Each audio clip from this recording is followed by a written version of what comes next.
Olá, nesta aula nós estaremos complementando o tema sobre campos vetoriais conservativos, que é mais uma aplicação das integrais.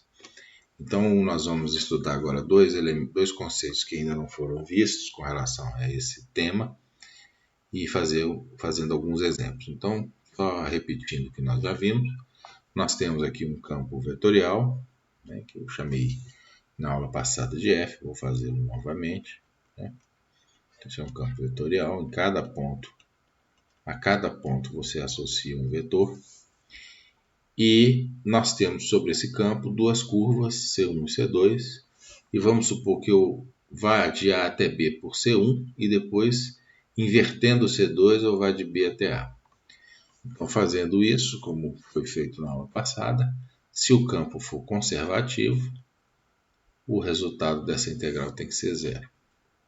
Então, lembrando que o sinal negativo aqui representa que eu estou voltando por C2 e não como está apresentado aqui nessa direção, mas sim nessa. Né? Então, isso pode ser expresso dessa maneira, parametrizado pelas curvas. Né? Então, eu iria pela curva C1, voltaria pela curva C2. Quem tiver com dúvidas nisso, olhe a aula passada, por favor. E eu mostrei na aula passada que se o meu campo é conservativo, então ele pode ser expresso por um gradiente. E se ele pode ser expresso por um gradiente, ele é conservativo. Essa parte eu não fiz, mas eu mencionei. Ok? Então agora vamos fazer uma pequena análise sobre outros elementos que comparecem nessa questão dos campos vetoriais conservativos. Vamos fazer isso através de dois exemplos. Vamos pegar esse primeiro exemplo aqui, desse campo vetorial, e dá para ver pelo teste que nós já mostramos, né, que esse campo não é conservativo. Porque vejam só, se eu fizer dfx dy, fx é essa parte aqui, eu vou obter x ao quadrado. E se eu fizer dfy dx, fy isso aqui, então eu vou obter y ao quadrado. E obviamente x ao quadrado é diferente de y ao quadrado. Então eu não tenho uma função conservativa. Se isso é verdade, então para alguns percursos, mas não necessariamente todos, fechados, a integral de linha dessa função não vai dar zero. Tá? Aí vocês podem pensar assim, então isso poderia ser um critério também para saber se ela é conservativa ou não. E aqui há que se tomar um pouco de cuidado, porque vejam só, mesmo a função não sendo conservativa, pode acontecer que para um circuito fechado particular, ela dê zero. O que ela não vai fazer é dar zero para qualquer circuito fechado. Tá certo? Então, não é um bom critério para saber se ela é conservativa, porque você pode dar o azar dela não ser, e você escolheu o circuito fechado que justamente dá zero. E você não pode usar um método desse tipo, porque você não pode ficar testando infinitamente para saber se ela vai dar zero sempre ou não. Então, o critério mesmo é aquele que já foi mostrado. Mas é interessante ver como vai funcionar essa situação num percurso em que esse resultado não é zero. Tá bom? Então, vamos pegar uma situação de um caminho desse tipo. É como se eu tivesse criado sobre o eixo XY, é um campo plano, né? No plano XY, um pequeno percurso desse tipo. Eu vou de 0, 0, eu vou até 1, 0, né? De 1, 0 eu vou até 1, 1, que é o que está aqui. De 1, 1 eu vou até 0, 1 e depois eu volto aqui. Então é um percurso fechado, evidentemente. E eu quero saber quanto que vale essa integral nesse percurso fechado. Então, primeira parte do percurso, eu consigo dizer quem é o dr, né? Como eu estou sobre o eixo x, na direção do eixo x, o dr nada mais é que o i dx. Sobre esse eixo o y é zero, é o eixo x, então o y é zero. E o que é que acontece? Essa função sobre esse eixo, esse campo vetorial sobre esse eixo é zero. Então, evidentemente que a integral disso ao longo do eixo vai ser zero também. Então, a primeira parte eu já consegui mostrar que a integral dá zero. Aí vem a segunda parte do percurso, né, de 1,0 até 1,1. Nesse percurso, vejam que agora eu estou subindo, né? O x está fixo, isso é muito importante, tá? O x está fixo e o y é que está variando de 0 a 1, tá bom? Então, o meu dr é j dy, vejo que ele está variando na direção positiva, no sentido positivo. E o meu x está fixo em 1. A minha função sobre esse eixo, ela é a f de 1y, porque o x é 1, né? E é dada por essa expressão que aqui está, que eu simplesmente substituí o 1 aqui e aqui, tá certo? Então, eu posso montar o elemento de integração dessa maneira. Ele é simplesmente isso daqui, porque vejo que o dr é j dy, então ele mata, né, por perpendicularidade a parte em x, sobra só a parte em y, que era y ao quadrado. Então fica y ao quadrado dy, eu faço a integral de 0 a 1, de y ao quadrado dy, e obtenho então 1/3. Então, nesse intervalo, né, subindo pelo eixo y, lá no 1,0 até 1,1, eu obtive 1/3. Eu agora posso continuar, agora eu vim para este intervalo que aqui está. Eu vou de 1,1 até 0,1, então notem que eu estou voltando sobre x. Como eu estou voltando sobre x, eu estou na direção, no sentido oposto ao sentido dos eixos de x, eu sou obrigado a colocar um negativo aqui. Então o dr passa a ser menos i dx. O meu y agora é 1, ele é constante também, porque vejo que ele fica, né, sempre em 1, só quem varia é o dx, pelo tipo de caminho que eu escolhi. Então o y é 1, eu vejo quem é a f de x1. Eu venho aqui na função, substituo o y por 1 e obtenho esse resultado que aqui está. Então quando eu faço o produto escalar da f pelo dr, o que eu obtenho é menos, só sobra essa componente i, né, porque aqui é i, x ao quadrado dx.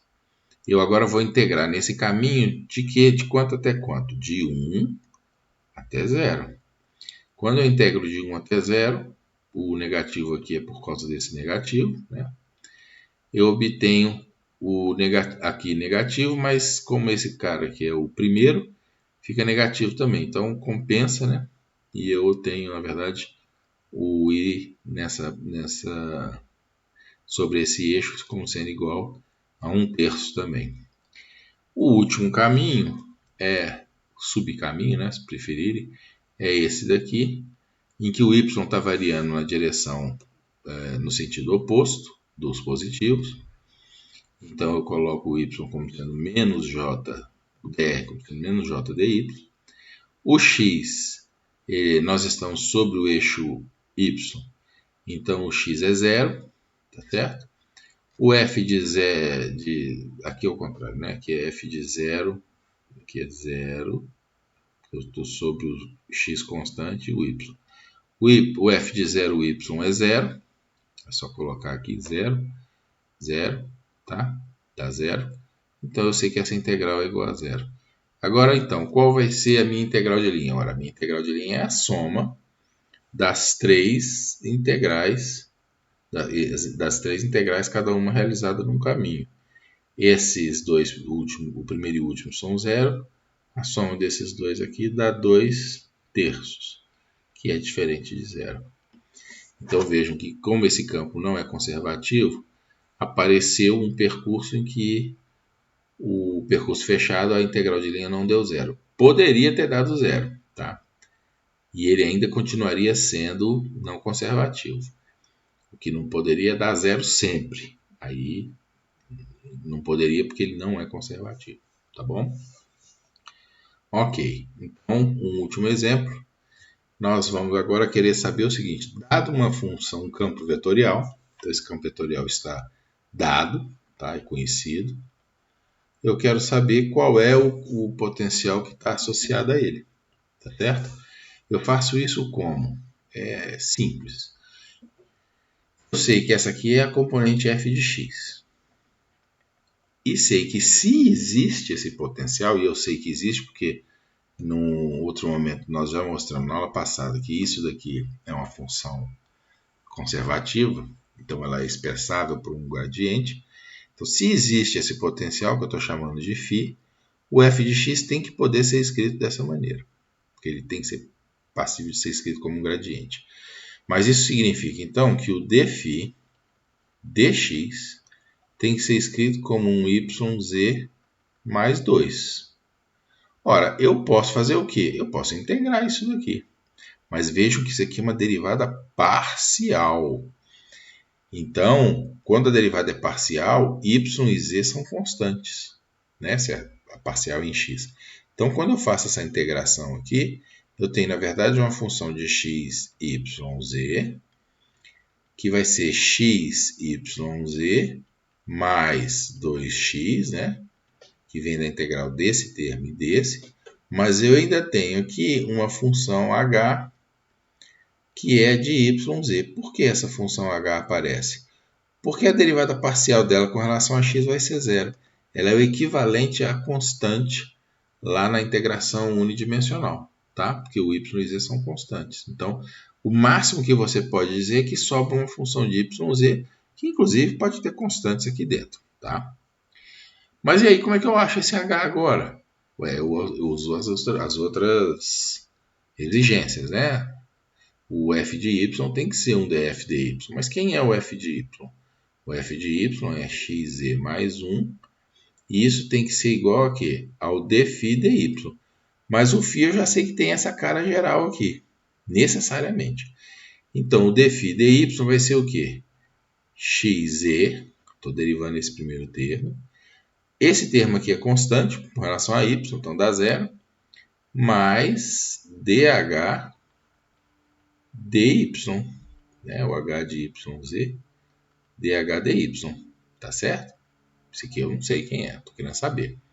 Ora, este termo aqui cancela com este, e eu fico então com dh dy igual a 1, e isso implica que o meu h, lembre-se que o h é de yz, né?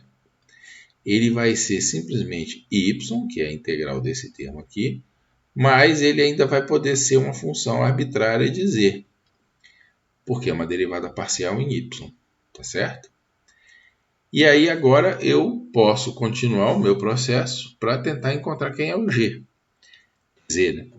Então agora eu volto, o meu potencial agora, ó, eu já melhorei o meu conhecimento sobre o meu potencial, porque eu já encontrei a cara do h. Então o meu potencial agora tem a seguinte cara, x, y, z, ele é um x, y, z, mais 2x, mais y, mais g de z, ok? E eu preciso saber quem é esse g. Eu venho aqui, aí eu venho aqui nessa derivação e vejo que f de z é xy mais 2z. Isso tem que ser igual aqui a derivada do φ, que é isso, com relação a z. Esse termo dá, primeiro termo dá xy, né, porque eu derivei com relação a z. Esse termo não tem z é zero, esse termo não tem z é zero, mas essa função é uma função de z. Então eu fico com a derivada da g com relação a z, que agora na verdade é uma derivada total, né, porque é uma função de uma única variável.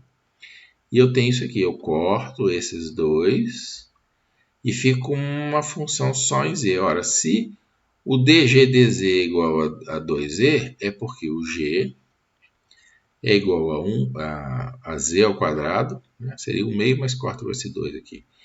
A z ao quadrado mais uma constante arbitrária qualquer. Então, conseguindo agora o z, eu consigo completar a expressão da minha função φ.